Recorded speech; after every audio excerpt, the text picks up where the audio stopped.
किसी भी संख्या का घात यदि शून्य है तो उसका मान कितना होता है। तो इसको समझने के लिए हमको घातांक को समझना पड़ेगा। तो देखिए, घातांक क्या होता है, दी हुई संख्या जितने बार गुणा रहता है उसको हम घात के रूप में लिखते हैं। जैसे 3 है, वो 2 बार गुणा किए तो 3 का घात 2। 5 को हम 5 बार गुणा किए तो 5 का घात 5।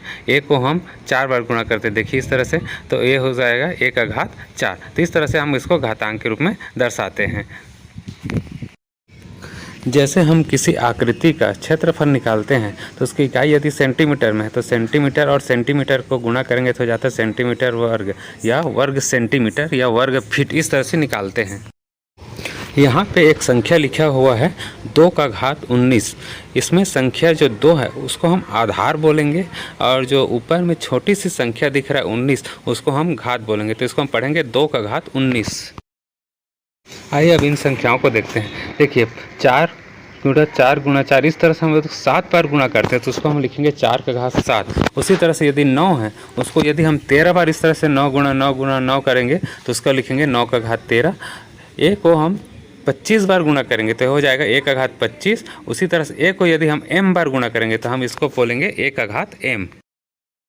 इसी प्रकार हम थोड़ा सा विपरीत चलते हैं। देखिए 2 का घात m दिया है, इसका मतलब ये हो गया 2 को हम गुणा करते जाएंगे 2 गुणा 2 गुणा 2 m बार। उसी तरह से b का घात यदि n दिया है तो इसका मतलब ये हो गया b को हम n बार गुणा करेंगे, b गुणा b करते जाएंगे, कितने बार करेंगे, n बार। आइए हम 2 एक्सपोनेंट नंबर का गुणा करते हैं। जैसे दिया हुआ है 3 का घात 4 गुणा 3 का घात 3।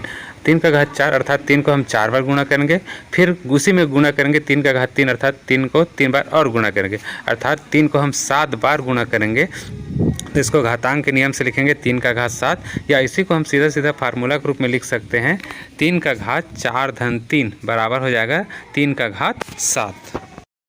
अब आप कॉन्सेप्ट को अच्छी तरह से समझ गए। देखिए यहाँ पे 1 का घात 2 गुणा 1 का घात 5 अर्थात आधार समान होता है तो गुणा की स्थिति में दोनों घातों को जोड़ देते हैं। तो ये हो जाएगा 1 का घात 2 धन 5 बराबर हो जाएगा 1 का घात 7। उसी तरह से b का घात m गुणा b का घात n दिया है तो हम इसको लिख सकते हैं b का घात m धन n।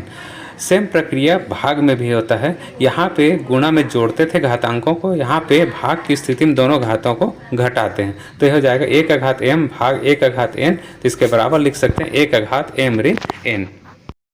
आइए हम इन संख्याओं को देखते हैं। देखिए यहाँ पे 4 का घात 5 भाग 4 का घात 2 आधार समान है तो हम भाग की स्थिति में दोनों घातों को घटा देते हैं। तो हो जाएगा 4 का घात 5 ऋण 2 बराबर बचेगा 4 का घात 3।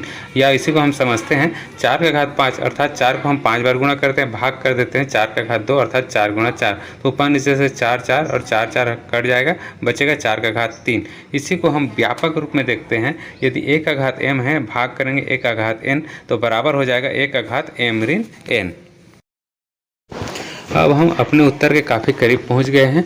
हम बता दिए हैं अभी कि यदि आधार समान है तो भाग की स्थिति में दोनों घातों को घटा देते हैं, तो यहाँ पे हो जाएगा 1 का घात m ऋण n। अब हम यहाँ पे विचार करते हैं यदि m और n दोनों बराबर है, m बराबर n है, तो देखिए 1 का घात m भाग हो जाएगा 1 का घात m। तो हम दोनों घातों को घटाएंगे भाग की स्थिति में तो हो जाएगा 1 का घात m ऋण m। तो m और m को घटाएंगे 0 हो जाएगा, तो यहाँ पर आ गया 1 का घात 0। अर्थात हम इसको इस तरह से लिख सकते हैं 1 का घात m भाग 1 का घात m बराबर 1 का घात 0।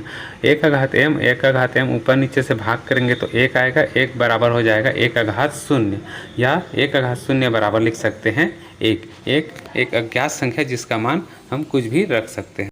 अतः हम कह सकते हैं कि किसी भी संख्या जिसका घात यदि 0 है तो उसका मान हमेशा 1 होगा। आशा करता हूँ कि आप इस कॉन्सेप्ट को अच्छी तरह से समझ गए होंगे। तो आप इस चैनल को सब्सक्राइब कर दीजिए और अधिक से अधिक लोगों के पास शेयर कर दीजिए।